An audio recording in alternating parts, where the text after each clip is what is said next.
You're not wrong. No one will be cancelled. Lovely. Join me from 3 p.m. every weekend, only on GB News, Britain's news channel.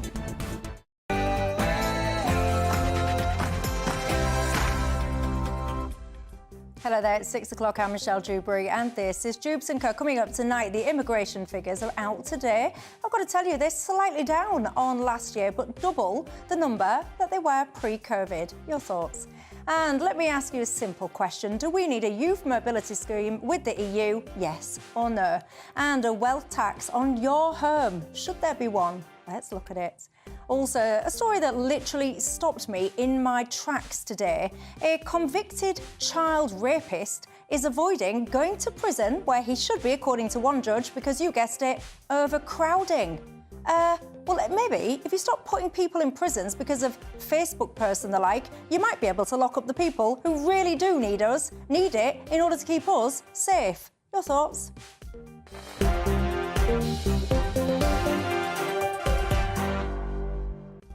All that and more with Tom Buick and Ben Habib till 7.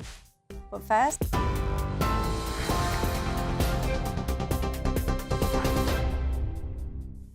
Good evening, it's 6:01. I'm Cameron Walker here in the GB newsroom. And we have some breaking news to bring you. A Romanian court has decided internet personality Andrew Tate should be placed under house arrest. Prosecutors have requested that Tate be detained for 30 more days after he was among 6 people taken into custody in an investigation into human trafficking and sexual exploitation.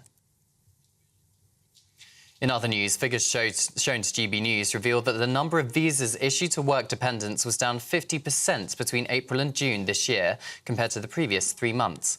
35,603 work-dependent visas were handed out in the last quarter compared to 71,583 between January and March. That's a fall of over 35,000.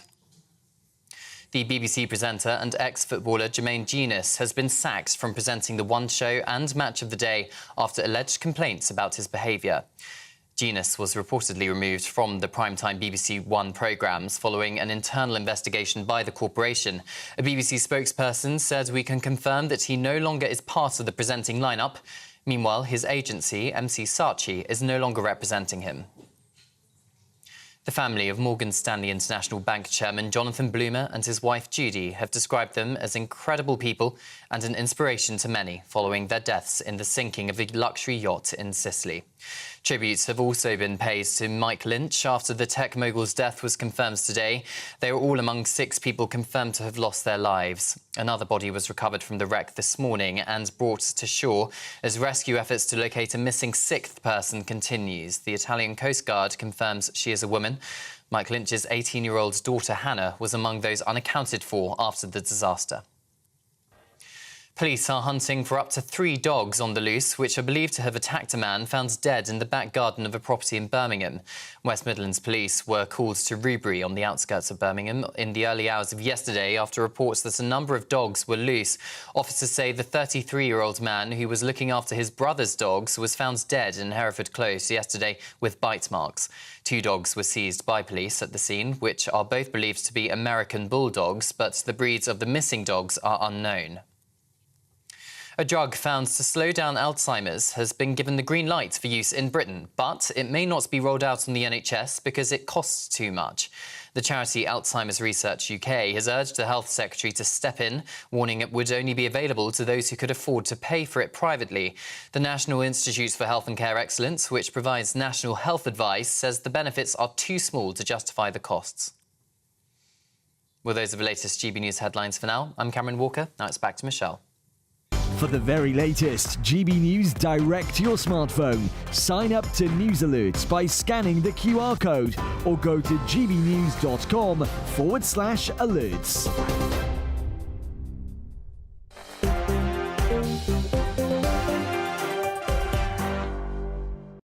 Thank you very much for that, Cameron. I'm Michelle Dewberry and I'm keeping you company until 7 o'clock. Alongside me, my panel, I've got Ben Habib, the former Deputy Leader of Reform UK, and Tom Buick, the Visiting Professor of Education at the University of Staffordshire. Good evening, gents, to both of you. You're very welcome tonight.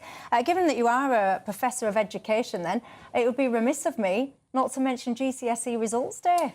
Yeah, another bumper year for students in England, Wales and Northern Ireland, so congratulations to them. I understand Sir Keir Starmer's son is one of them. So remember, it's not about the qualifications, Michelle, or the grades, it's about what you do with them.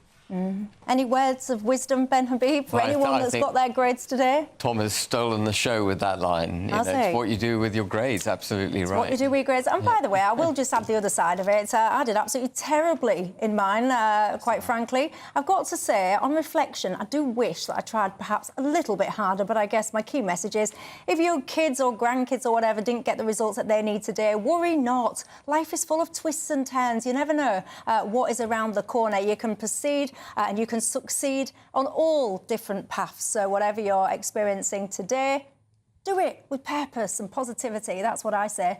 Anyway, you are all very welcome tonight. It's not just about us three, and it's not just about GCSEs. There's lots I want to talk to you guys about. You can get in touch with me all the usual ways. You can get in touch on email, gbviews@gbnews.com, or you can tweet or X me, or, of course, you can go to the website, gbnews.com/yoursay, and you can talk to us there. Now, lots I want to talk to you about, immigration and so on and so forth. But before I do, a story caught my eye. It stopped me in my tracks, ladies and gents, so it did. We talk about prison, don't we, a lot, and there's many people that have, you know, the courage to use social media these days that tiptoe around, terrified that they might end up in prison if they say the wrong thing. Well, this story came out about 3 hours ago, I think it was. A convicted child rapist, yes, you heard that right, he has avoided going to jail. According to one judge, she says it would have been virtually inevitable that you would have gone into custody. Why did he not go into custody, ladies and gents? Because of overcrowding. I've got to be clear, this guy received initially a suspended sentence. It had terms and conditions attached. He wasn't allowed to, for example, go on holiday without alerting the authorities and so on and so forth. He just did it anyway. Off he went on his jollies, and that was a breach of his T's and C's. And inside, he should have been, apparently, according to his lawyer, he's terrified of custody. Really? Well, guess what? Don't go around raping children then, my friend. Yeah, I'm absolutely amazed that he wasn't given a custodial sentence immediately, why he had any leeway to go on holiday with or without notice. But having broken the terms of his right to go on holiday, it sounds almost an absurd thing to be saying, but having breached those terms, he should have been thrown straight in jail. You know, we've seen... Yeah, but the reason he isn't, and this is what makes me angry today, because there are some absolute wrong-uns roaming around the streets, and there's people that are on licence or whatever. We need to have prison capacity for those people to make sure that if they're doing wrong, they're behind bars and society is safe. We are prioritising the locking up of people for their thoughts, for their words on social media and so on and so forth. Have we got our priorities right? Well, no, we haven't. And I've said this before on GB News, and I'll say it again. I think the Prime Minister is guilty of politicising the criminal justice system, politicising the riots, politicising what people are saying online in order, effectively, to implement his own political ideology, which, in my view, is basically open borders. And he's managed to classify anyone who wants to bring rampant immigration down to manageable figures as far right. And the only motive that I can see in doing that is to discredit their position.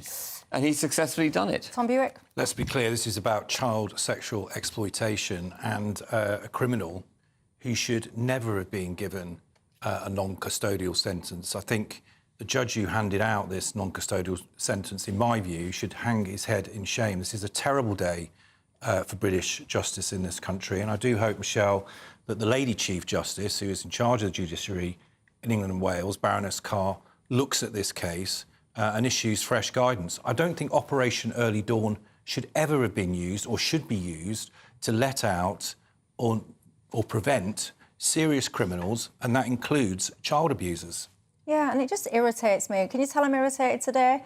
It just irritates me when I hear these interviews about, oh, you know, if you've been on the streets doing wrong, and I don't condone people on the streets doing wrong, we will send you to prison and you might end up in a prison hundreds of miles away from your home, but worry not, we'll get you. You have all these tweets from people like the CPS and all of these politicians almost like clapping and high-fiving themselves because they've locked someone up for hearty words or chucking a Coke can or whatever. And then you've got people like this walking the streets. Honestly, I think it's absolutely disgusting. You have some thoughts, I'm sure. Get in touch and tell me. But of course, the big story of the day, the figures on immigration have been released. Did you see them? I've got to say, they've come down. This is legal migration I'm talking about. They've actually come down based on where they were last year, but they're still double what they were in 2019. They're still absolutely massive. I'm going to play James Cleverly in a second because I think we all need to take a seat and hear from him. But before I do, Ben Habib. Well, I'm staggered that anyone is claiming anything good about these figures. 1.2 million people came to the UK in the year to 30th June 2024. That's only down by 50 or 100,000 from last year. But these figures are massive when you think that the population of this country is 68 million. And in the last 5 years, we've had 5 million people gross come to the UK. They quote the net figure, but actually they need to look at the gross figure. When you're looking at the impact on society, the net figure is relevant for economic impact, but the gross figure it has a serious impact on the culture and the way we interact in our communities and so on. And you've got to look at both of them, and the gross figures are completely out of control. Let me play you a masterclass in modesty, if you would like. James Cleverly. We have seen applications reduce. We have seen the grant rate come down. We have seen the removals increase. Small boat numbers come down. Illegal arrivals come down. This is what I achieved when I was Home Secretary, because I made the difficult decisions. And sadly, what we have seen since Labour have taken over is that they are reversing a number of those decisions. They are easing the visa restrictions that I put in place. Wow. Tom Buick. Well, I just think, as you say, we've got a masterclass there in the sort of performative nonsense that we saw from 14 years of a Conservative government. I mean, the fact is, over that 14 years, they promised to bring net migration down and didn't achieve that. We've had control of our borders, our legal borders, since we came out of the European Union in 2020.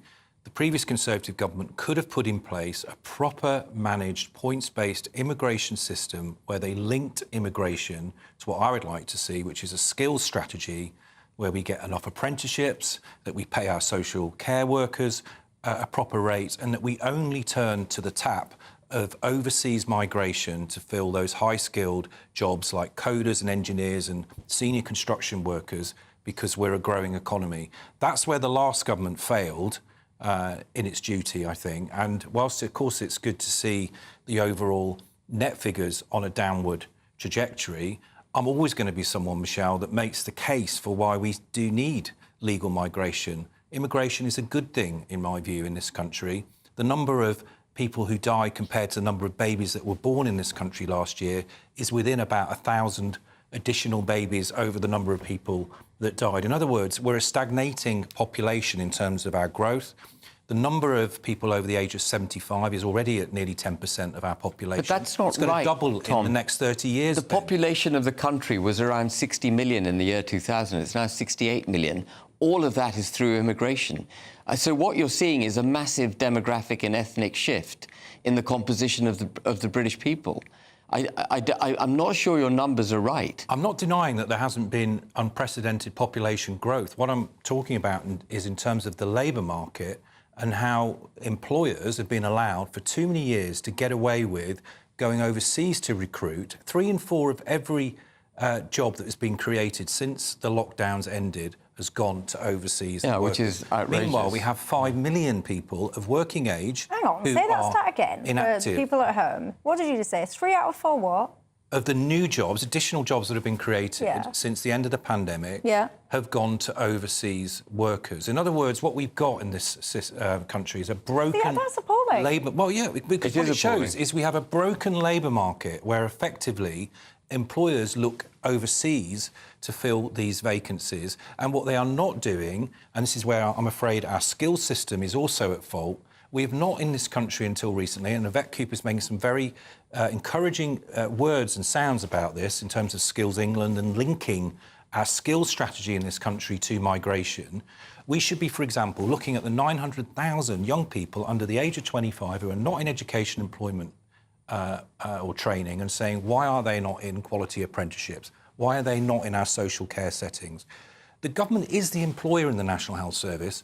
We train 7,000 qualified doctors a year that come into our NHS, but we go overseas and we recruit 12,000 doctors a year. Because we're bleeding doctors to foreign Many countries. Of those countries are from red list countries, so we're not paying for their training. They're needed back in their home country. This is what I'm saying. It's a broken labour market, a broken skills system, and what this government's got to do is link our migration policy, points-based system, with the domestic skills policy system, and we haven't done that.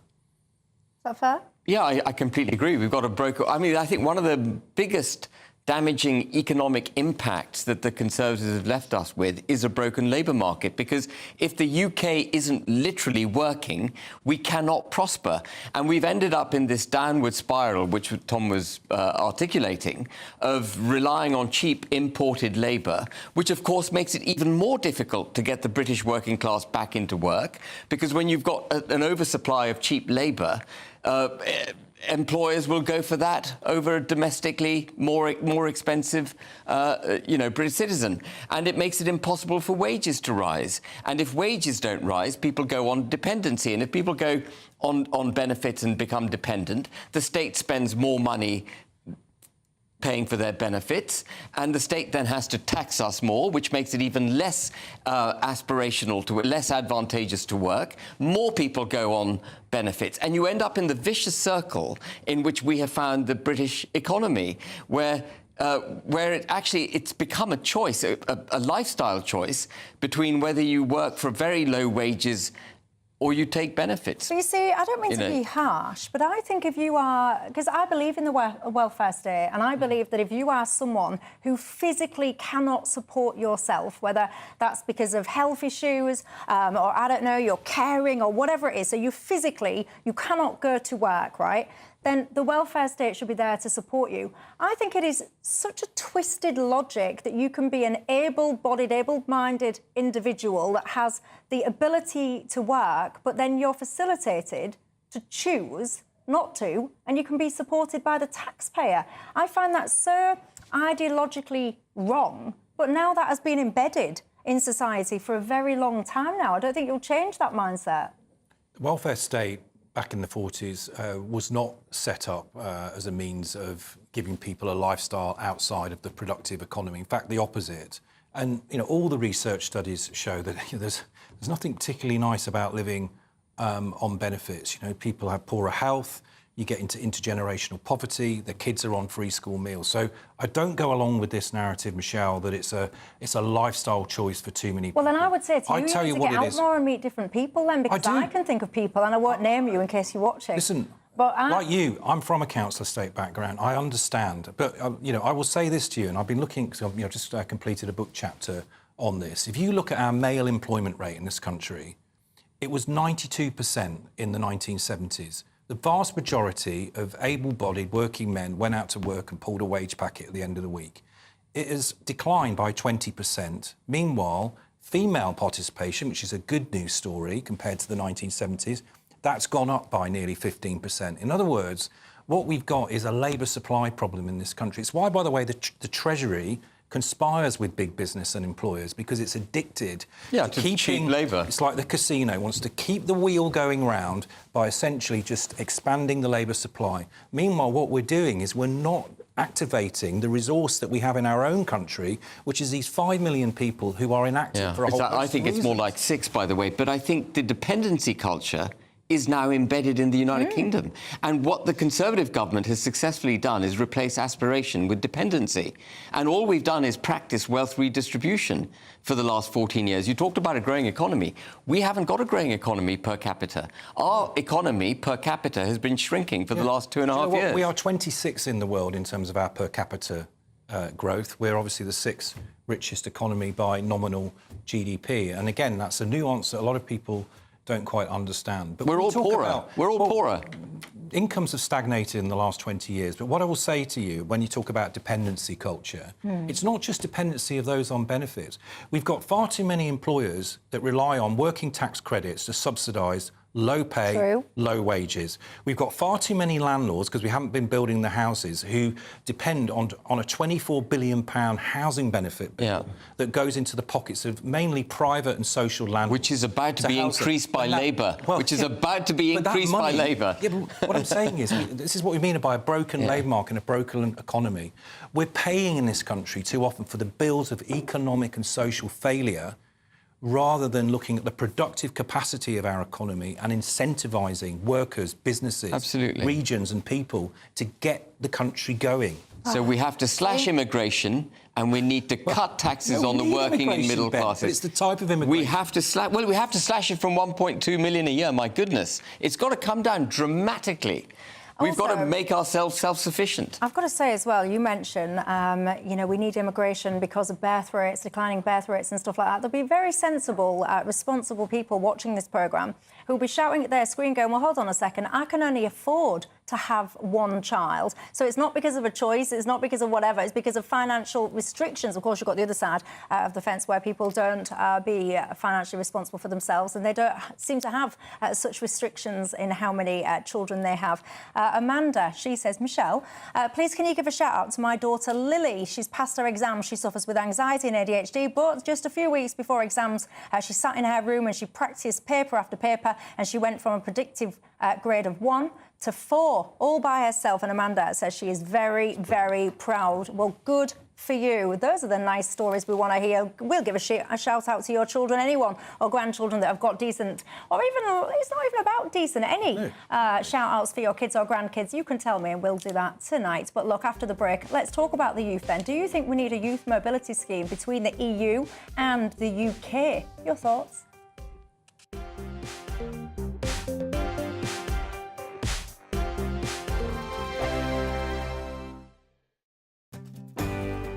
I'm Michael Portillo. This is GB News, the People's Channel, Britain's news channel.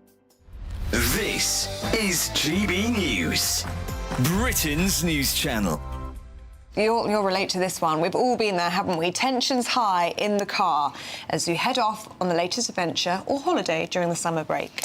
Now, with the average family set to spend about 3.5 hours a week together in the car driving on the roads during the holidays, new research has shown that our relationships could be tested to the limit. Yes, figures show that 21% are having arguments for simple things like the driver going the wrong way, which we were saying is not actually very simple. That's very serious. I was going to say that. I'm surprised it's just 21%. Yeah. If I was going the wrong way down the road, you'd know about it. You'd hear from me. A further 20% squabbling over how their partner drives, yes, and 25% admitting to being more prone to rowing when their kids are misbehaving. It's a lot to deal with, isn't it? Fair enough. Well, we're joined now by dating and relationship coach and author Persia Lawson. Good to see you this morning, Persia. What is it about being in a car that just makes things so tense? Well, I think it's probably quite obvious, isn't it? It's the fact that we are in a confined space, we can't go anywhere, and it can just really create so much tension and stress, especially if you and your other half or a family member, whoever you're in the car with, are going through a little bit of a tricky time. And if it's really hot outside, that doesn't help either.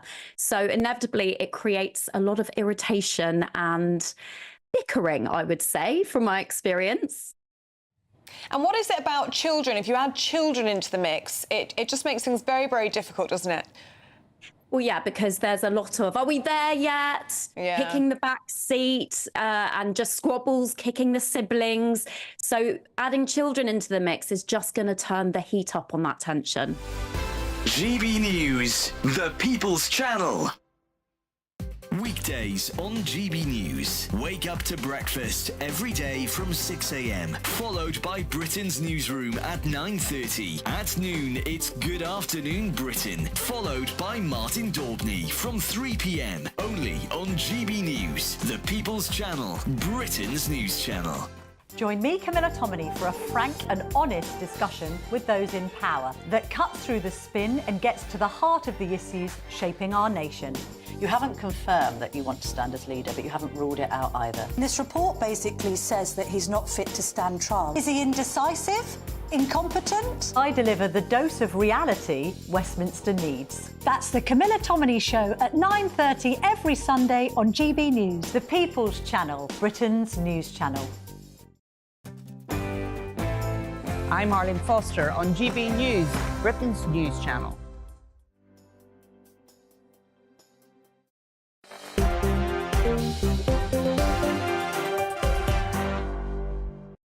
Hello everyone, Michelle Dewberry with you till 7. Ben Habib and Tom Buick remain alongside me.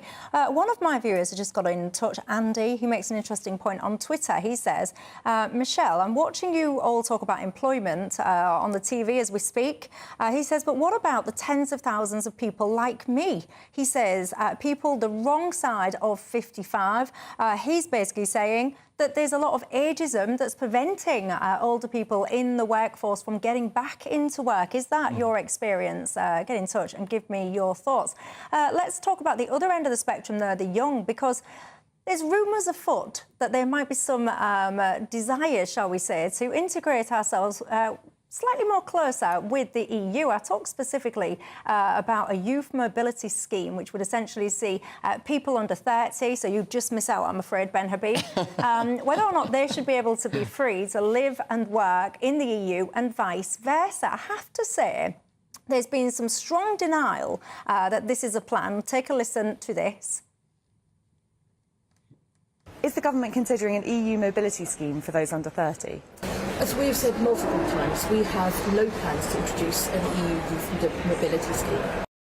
A very strong denial there. I'll leave it up to you guys to work out whether or not you believe that. Do you believe that? No, I don't believe. I mean, I think this government is ideologically committed to taking us as close as possible to the EU, and if they could get away with it, they'd take us back in, and they'd give up our currency, they'd give up our borders to freedom of movement, and they'd give up self-governance. And that's why I say that people like Starmer, who are so enamoured by the EU, are basically anti-British, because if you give up your currency, your borders and your governance, what are you? You're not standing up for the United Kingdom, are you? But then, do you think we should have such a scheme that the young? Sorry, I've moved on from the scheme. I mean, no, I don't. I mean, look, we have arrangements with Canada and New Zealand which are similar, you know, but it's done with visas.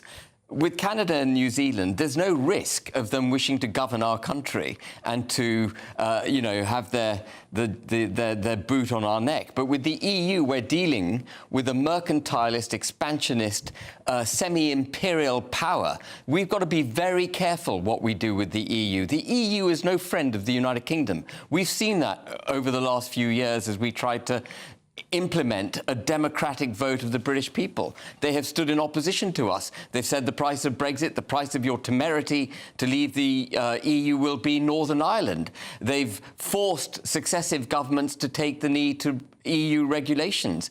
We can't treat the EU as if it's some kind of benign neighbour. The EU is antipathetic to our country, and it's high time our politicians stood up to it.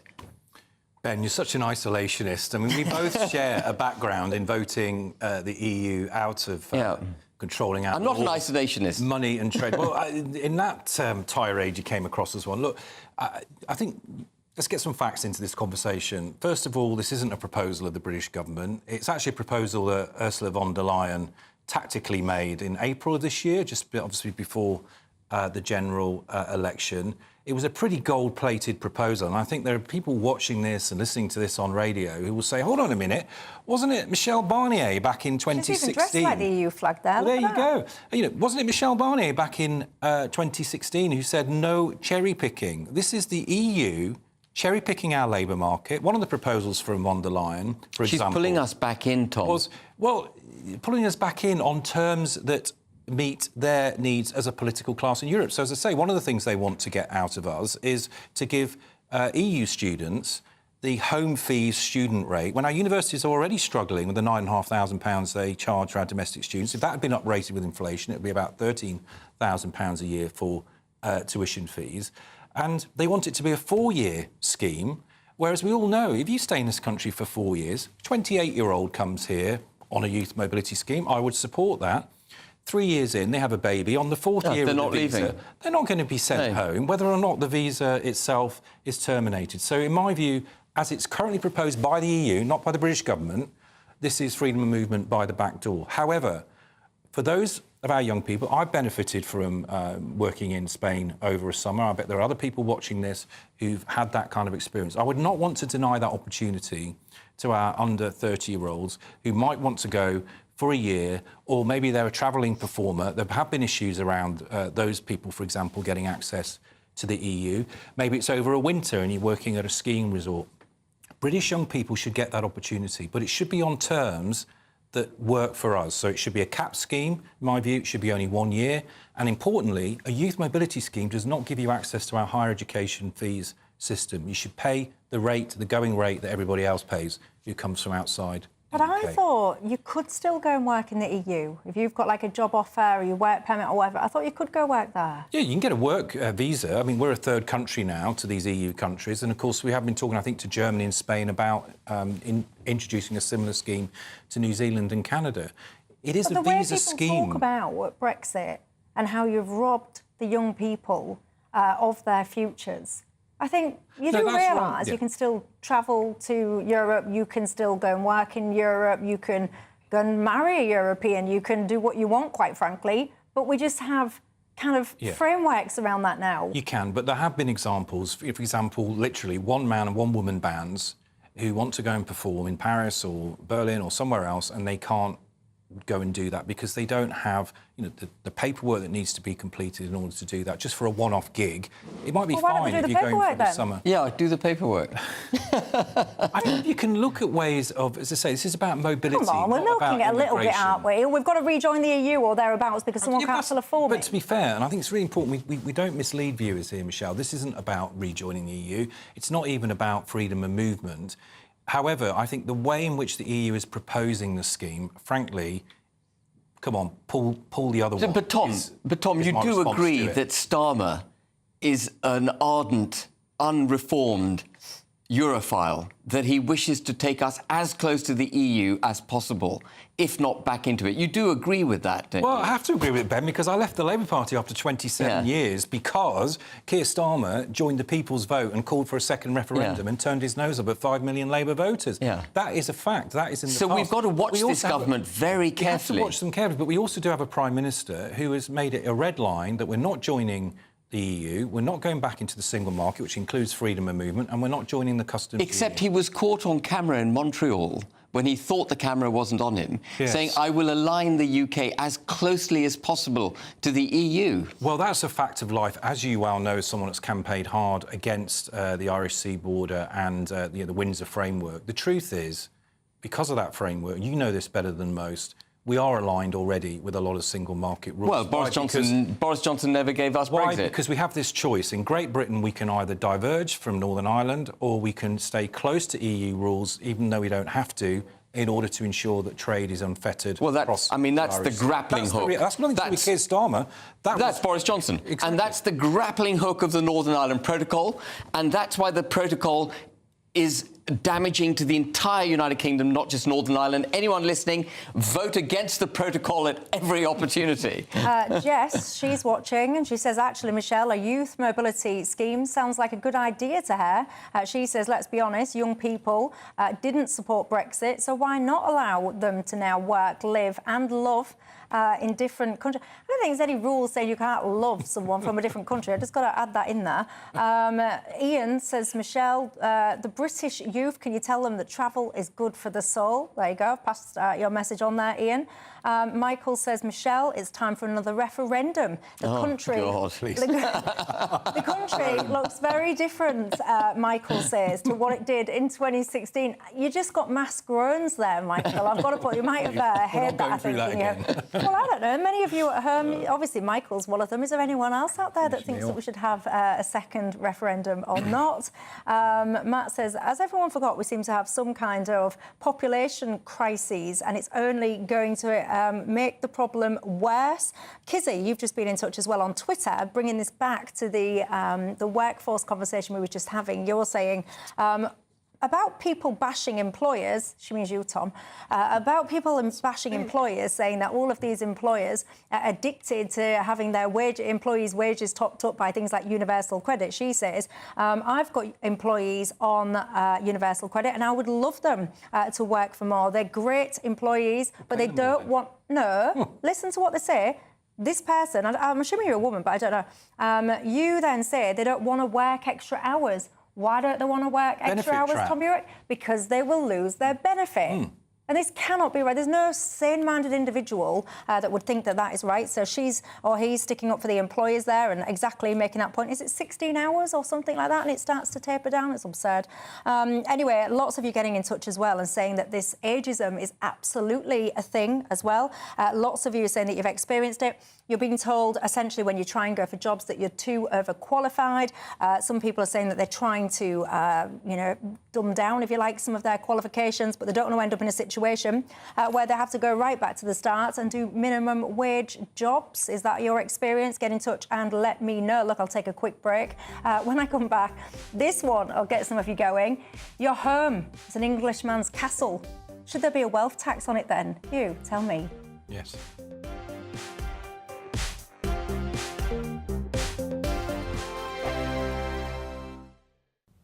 Good evening. Here's your latest Met Office weather forecast for GB News.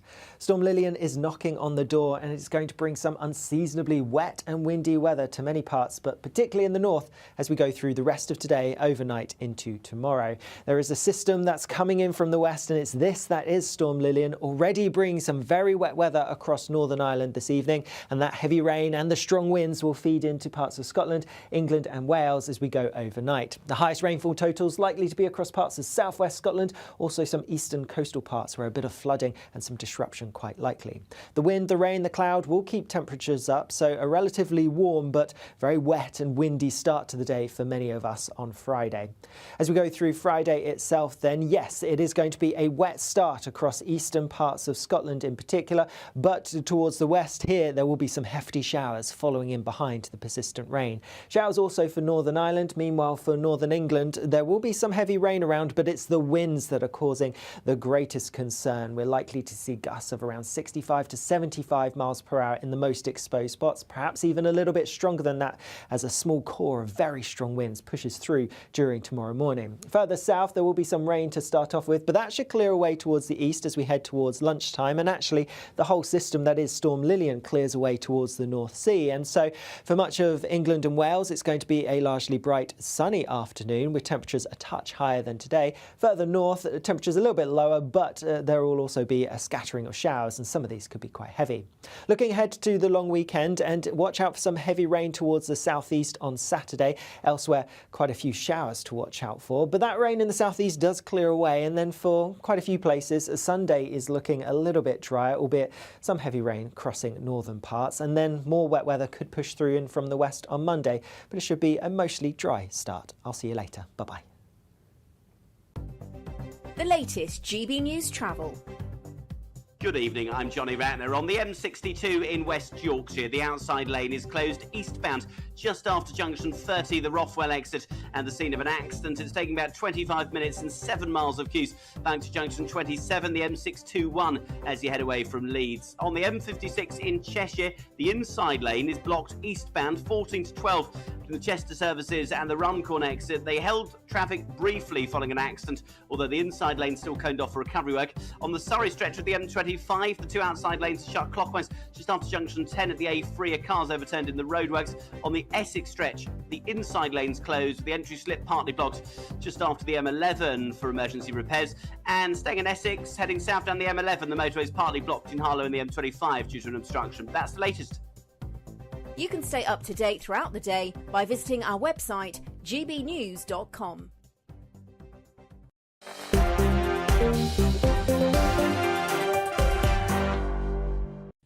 Hello there, Michelle Dewberry, Ben Habib and Tom Buick keeping you company until 7 o'clock. We were talking about immigration. Tom was suggesting that because of things like low birth rates, etc., that we need immigration. Michael has got in touch on Twitter and said, Michelle, there is a major reason why many British people are not either starting a family or extending their family. He says, one, is the sheer cost of having a child, and number two, and more importantly, he says, there is a rising amount of couples who no longer believe that this country is apparently safe for bringing a child into this world. Michael, I can tell you a story that caught my eye again today. Chessington World of Adventures, that's like a theme park, if you like, just Leatherhead there or thereabouts, just outside of London. What went on this afternoon there? Stabbing. 2 men apparently injured in a stabbing attack. Again, I will re-emphasise the point. This is a theme park that many children go to. This seems to have occurred in the middle of the day. So, Michael, I completely hear your point there. Richard's got in touch on Twitter and says, Michelle, I've just heard you talking about ageism. Can you just tell anyone over the age of 55 who's struggling to get work, tell them to go join Stagecoach and learn how to drive buses. They are absolutely screaming out for bus drivers. There you go. I'm sure other coach services are also available. Nice little suggestion from one of my viewers there. Richard, I like it. Look, have you got a home? Is it your castle? I'm asking with a smile on my face because I know that these two are about to strongly disagree because apparently our Chancellor, Rachel Reeves, she is reportedly preparing to impose Britain's first annual wealth tax on homeowners. This is all to plug this £22 billion black hole. Ben Habib, what do you think to these kind of plans? Well, I think a wealth tax imposed on your home is absolutely iniquitous. The whole point, we talked about aspiration earlier in the programme. We are a home-owning nation by culture. We aspire to owning a home.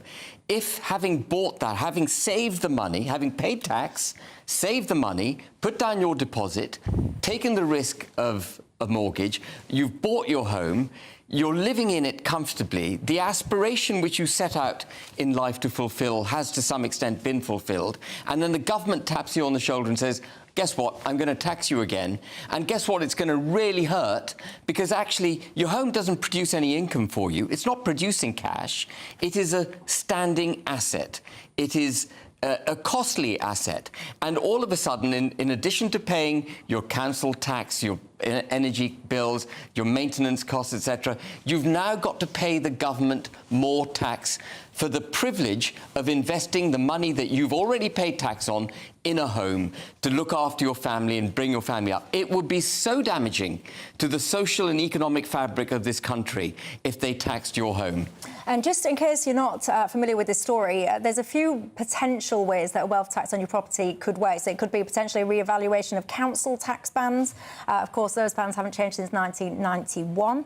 You could have an annual proportional levy, which basically it would be kind of like a graduated annual tax based on current market values. It could be a mansion tax, so that would be targeting those properties that are deemed excessive in value, or it could be, get this everyone, a garden tax, a tax on land value, so of course that would disproportionately affect anyone with a large garden. I don't mean to laugh, but I just found all of this pretty absurd, quite frankly. Tom, your thoughts? There are two ways really to earn income in this country legally. You either go out to work and you earn it, earned income, or you inherit the money, of course, or you live off the profit that you make of the assets you own. Ben, I absolutely agree with you. I want to see a thriving property-owning democracy in this country, but the truth is we've got intergenerational inequality on a scale like we've never seen. And what I mean by this is if you're in your 20s and you're looking to get on the housing ladder, on median income, you'll have to save up for 22 years in order to afford a 5% deposit on a house. That's a fact. The other fact... And that's partly because of the population explosion through immigration. Right, just for a moment, let's not go down that particular rabbit hole. Another fact... It's not a rabbit hole. Well, I mean, a rabbit hole in terms of the topic we're discussing. Yeah, go on, get into it. But in terms of the other side of the equation... 1 in 4 pensioner households, and I checked this figure with full fact earlier, 1 in 4 pensioner households are, on paper, millionaires. Now, that, in my view, is great for them, but that is asset wealth, unearned income. Why is it unearned, Tom? It's unearned because they bought this house, say, here in London, the South East, 30, 40 years ago for £40,000. It's now worth £1.4 million. But it's still the same house. I know it's the same house, but that house doesn't go out to work. It's not in the productive economy. It's an asset. OK, it's an asset that appreciates. But what would you have them do? Force them to sell it so they can pay the tax? They should sell it. What I'm saying is, when I go out to work, when you go out to work, when Michelle goes out to work, at the end of the month, we see the income tax that we paid. Yeah. All I'm saying is we should equalise taxation in this country between unearned asset wealth and earned income. And what we should do with it, by the way, over time is we should be cutting taxes on working people, on all working people. I said to you off well, air, I completely agree with that. I said to you off air earlier that I thought it was not right that we've got 1% of the top earners in this country who pay 30% of all income tax. They're not a group of people you can go to and ask for any more money. The wealth tax is going to hit them. But I need to push you on your idea, because it sounds great sitting in the TV studio pontificating about a pensioner that scrimped and scraped and used their purse. Yeah, they will have done when they bought the house. So you're talking about these people that bought their house in London. What about the young people scrimping and scraping now? Hold on. So they've bought their house, their primary residence, in purse tax money. So they've worked, they've paid their income tax now. So now they've got this asset, let's just say it's £1 million house, wherever. What are you proposing that they do? So they've retired now, so they don't have any income. So what do you... Because Starmer's just taken away their income. Hang them by their ankles, shake them upside down until the teeth fall out to get a few pence. What are you going to get? Look, at the moment, we have a huge tax break in this country. For anyone that owns a home, if you sell a home, you... No, we know all this. Yeah, I'm asking you, what are you going to do All I'm for saying this is, when they eventually get round to selling that home, they should pay a level of taxation commensurate with the income tax personal allowances that they pay or should pay, depending on what the thresholds are. So you want capital gains tax applied to primary residents? I would like to see that, yes. I would like to see that. And it would destroy ownership in this country. It would not destroy ownership, Ben. And this argument about, oh, they'll go abroad, you can't take a house to Dubai. Look, these are people... And by the way, when you say scrimp and scrape for this generation, anyone over the age of 60 in this country benefited hugely from a welfare state, free education, free health. They'll be shouting about the interest rates. I know some of my viewers, they'll be screaming at the screen going, hang on, Michelle, tell him that we used to have interest rates, I think it was about 15% or whatever it was. Well, that's to do with the nature of the economy. I mean, I remember on Black Wednesday when interest rates went up in one day to 15%. But the point is, look, this is... Household wealth is £12 trillion in this country. I checked the figures earlier. The bottom 50% of households in this country own only 5% of the country's wealth. It's not a taxable wealth. They own 5% of the wealth. The other 50% own... actually, 10% own 57% of the wealth. We're a wealthy country. We should pay our dues. Well, you will have strong opinions on that one at home, and I'll bring you into the conversation after the break. In the meantime, I'm going to freeze frame Ben Habib's face on that last debate, and I'm going to use it as one of those... I'm going to stick it in my front window, and it'll deter cold callers from ever coming in. Did you see his face? It was an absolute picture. After the break, I want to talk to you about a pride flag, bear with me, that's been painted onto this local, pavement type thing, and it keeps getting painted over. The police have got involved, and now they're calling this a homophobic hate crime and a transphobic hate crime, and now they're looking for the suspect, presumably to send him to prison or something for doing so. Your thoughts? This is GB News, Britain's news channel. Let's have a look at this story in the Telegraph, Charlie. This is about Anglican Church, the Church of England, dropping the word church in favour of something a bit more modern sounding. Words such as community. Why are we afraid of the word church? Well, that's my question. I mean, you've got to assume that they think it solves some kind of problem. But I think, there are a lot of people who feel very strongly about their particular religious institution, whatever they all have different names, don't they? And if you rename one, do you have to rename all of them? Can we no longer use an individual name for different religions' community buildings? Are you religious? I'm spiritual. You sound like him. Yeah. No, certainly. Oh, don't get any started on me. Do I believe in a God? Yes. Do I believe in any of the particular gods that are offered to us? Still undecided. I'm like you. I say exactly that. You two are the same. You two are exactly. What about you, Anna? Are you particularly religious? Well, I'm not a proper religious. I won't name myself as a religious, but I really do respect religions. And we have bigger problems to think about. Is it a sign of where we're at in this secular society? Yes. We're moving more and more towards that. The Anglican Church feels that the only way to be relevant is to take away any reference to church going, to being religious. I think if the substance of what you're offering is good, it doesn't matter what it's called. So if people are going to find solace and peace in a place that makes them feel better, they're not going to care too much about what it's called. So I think relabeling it, rebranding it, I don't know, maybe it'll help, maybe it won't, but it's going to certainly upset a lot of people, I should think. And people whose religion is important to them and kind of central to their lives, you can imagine. Absolutely. There's a reason Justin Welby is nicknamed by some quarters the Archbishop of Woke. Maybe this adds fuel to the fire, who knows? GB News, the People's Channel. Welcome to State of the Nation, daily plunge into the stories shaping our country. I'm Jacob Rees-Mogg, and Monday to Thursday we bring you the insights, the facts, the truth about how our country is being governed. Because what happens in Downing Street matters down your street. Tune in to State of the Nation every Monday to Thursday, 8 to 9 o'clock. Only on GB News, the People's Channel, Britain's news channel.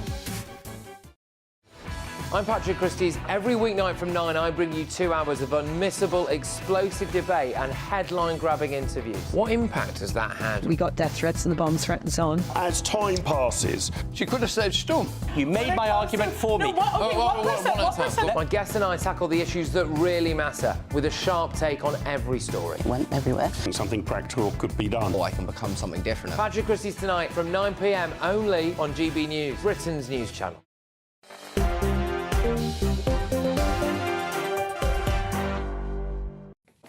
My hand is absolutely burning as I hold my tablet because the inbox is absolutely on fire because of a suggestion that Tom Buick's just had about applying capital gains tax to all of your property.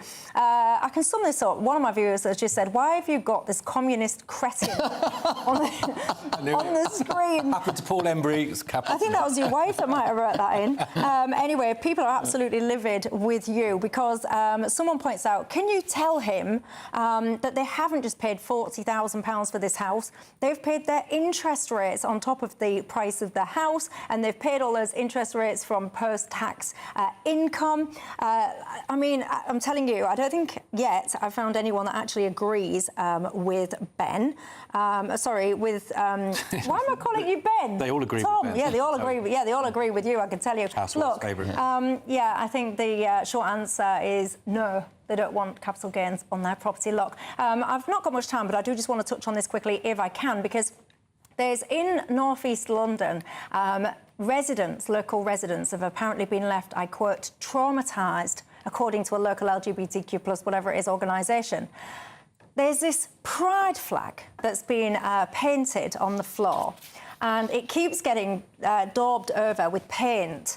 The police are now involved. It's the 5th time it's happened. They're treating it as a homophobic and transphobic hate crime. They say they stand with the local LGBTQ+ community, and we will not tolerate these disgusting, inexcusable hate crimes in Forest Gate. And now they're looking for a suspect. Just for some context, Forest Gate is apparently, well, it's a borough in London. It's apparently the most second dangerous borough in London, very high crime rates. Ben Habib. Well, it's utterly absurd, isn't it, that the painting over of a pride flag could in any way involve the police. It's not even a crime in this country to deface the Union flag or to burn the Union flag. And if that isn't a crime, how the heck can it be a crime to have a crack at the pride flag? Which, by the way, I find offensive. I don't like the way the pride flag is flown, every 5 seconds from every flagpole in central London on authority of Sadiq Khan. Promoting and celebrating this very small minority in society. What we should have is much more of the Union flag, and we should make it, frankly, a criminal offence to damage the Union flag. That's what I'd do with this. Tom? I don't find the pride flag offensive. I think people should be able to fly whatever flags or paint whatever flags they want, although I do regret, we live in an era of identity politics. I wish we had colourblind anti-racism, for example, rather than the whole sort of protected characteristics Absolutely right. industry and all of that. I mean, I'm an old lefty in that sense. I mean, I'm a universalist. I'm actually really inspired by something Dr. Martin Luther King said all those years ago during the civil rights movement in the United States, that we judge people on the basis of their character, not the colour of their skin, not who they want to sleep with, who they want to love in whatever country they want to love them. But I'm just a very idealised person. And I just give one word of advice. I mean, if this happened 5 times, maybe it's not a great idea to paint something on the floor. Maybe do carry on flying it from the flag. Well, the Forest Queers and Allies group, the LGBTQIA plus community, have organised a protest to reclaim that flag and reclaim that area. You guys will have strong opinions on that at home, I can tell you. I have to say, I've yet to find somebody who agrees with Tom. I mean, it's my life mission. If you believe that somebody should have capital gains tax applied to their primary home, can you get in touch and tell me, please? Because then at least it's not in a minority of one. But look, that can be my homework for tonight. I read all of your contacts. Thanks, gents, for your company. Thank you to each and every one of you. I'll try and talk some sense into him before you see him again. Night-night. A brighter outlook with Box Solar, sponsors of weather on GB News.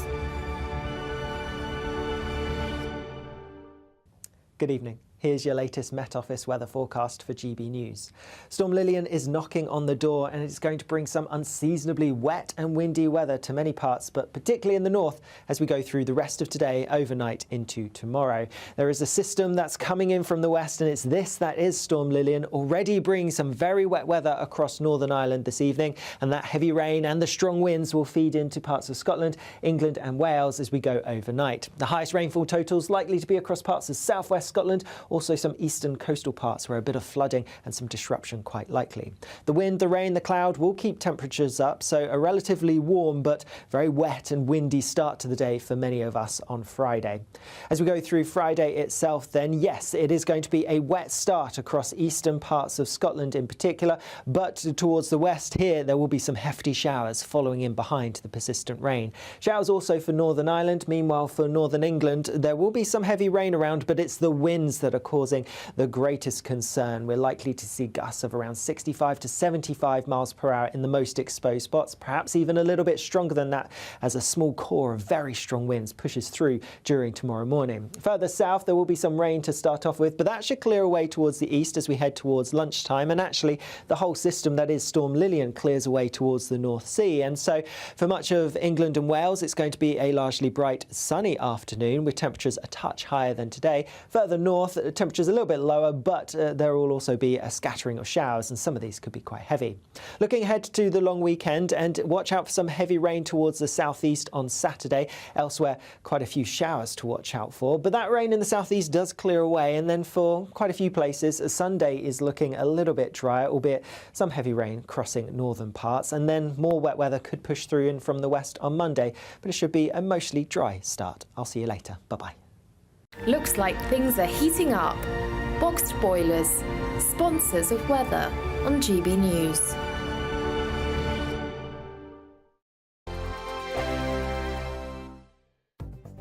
The latest GB News travel.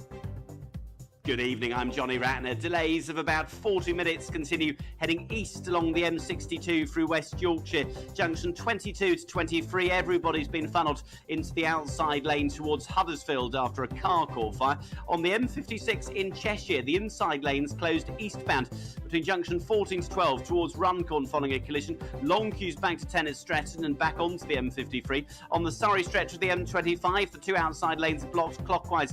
A car has overturned in the roadworks just after junction 10 at the A3. Recovery works underway.